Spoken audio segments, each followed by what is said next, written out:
এক সাইডে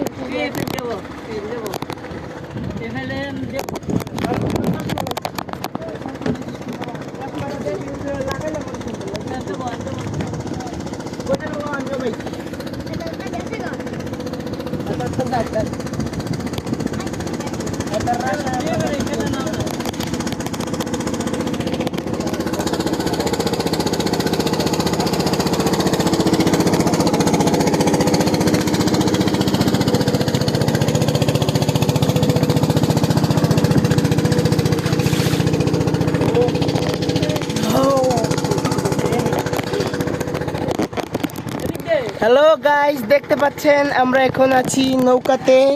ওইখানে দেখেন মামা বসে আছে। হ্যালো মামা, তো তোমার ফিলিংস কেমন লাগছে? আর সৌরভ, তুমি যে নৌকাতে উঠেছো তোমার কেমন লাগছে? শরমে কথা বলতে চাইছে না। আচ্ছা, যাও যাক আমাদের মূল গার্জিয়ান আমাদের দুলাভাইয়ের কাছে। দুলাভাই, আপনার কেমন লাগছে? আমরা যে জাফলং এ এসেছি ঘুরতে, কেমন লাগছে? কথা বলেন। দুলাভাই শরম পাচ্ছে। নাও মামা, তুমি ভিডিও করো।